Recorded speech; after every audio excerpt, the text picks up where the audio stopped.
Omar Jadwad of the ACLU, your organization's take on this executive order and what you did immediately? Yeah, well, I mean, the take on it, maybe not too much I can add to that analysis except put some legal gloss on it. The take on it is that Donald Trump promised us a Muslim ban when he was running for president. Within a week of taking office, that's what he ordered. That's unconstitutional. It's subject to being struck down by the courts eventually, and we've won the first victory in that process with the stay that was ordered on Saturday. There's more work to be done, obviously, in that process, but the degree to which this administration has been nakedly discriminatory. And it's unconstitutional. Why? Because the government can't discriminate against a particular religion. It can't favor one religion over another. And this does both, right? Not only does it ban people, it's an imperfect Muslim ban, right? Doesn't get every Muslim in the world, but it's a Muslim ban. And as Donald Trump himself explained, there's a specific provision to favor Christians from among the refugees that would otherwise be banned. So let's talk about exactly what happened in the courts. On Saturday, the ACLU asked a federal judge to intervene in the case of 2 Iraqis detained at JFK Airport.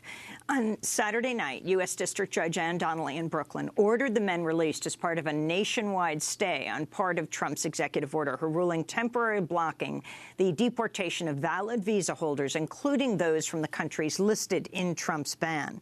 Now, if you could talk about who, Omar, these 2 Iraqis were. Yeah. One of the Iraqis, translator, who soldiers around the country started to stand up for, said he saved our lives. Talk about Darwish.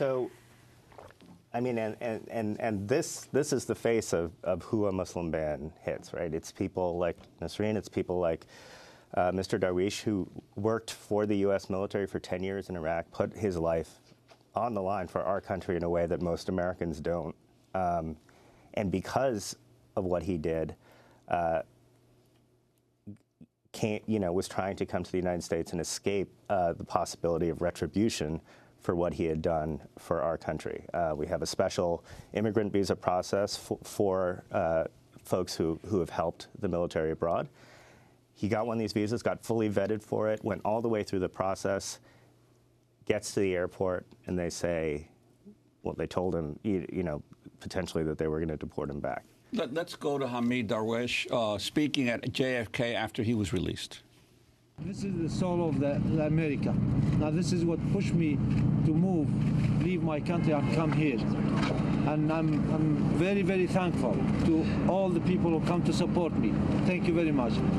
And always, when we are kids till now, we know America is the land of freedom. The land of freedom, the land of the right. What do you want to say to Donald Trump?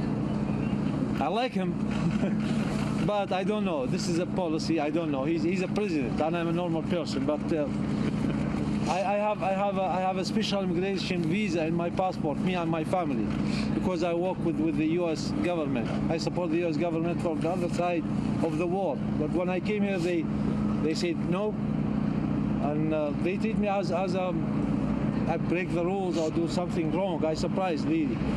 That was Hamid Darwish speaking at JFK after he was released from detention. But I want to ask you, the judicial order prevents any deportations, but not the denial of visas, right, to people coming into the country. Right, and that's one of the reasons I say that there's much more work to be done in terms of challenging this ban and in terms of striking it down. Finally, this is the first step, and it's an important victory, obviously, for the people who have been stuck in airports, but more generally, it's a demonstration of the fact that both the courts, can stand up to the president on these issues, and that people around the country can make a huge difference by turning out and by supporting immigrants who are being threatened by the Trump administration. I mean, the turnout was astonishing around the country. Thousands of people flocking to the airports.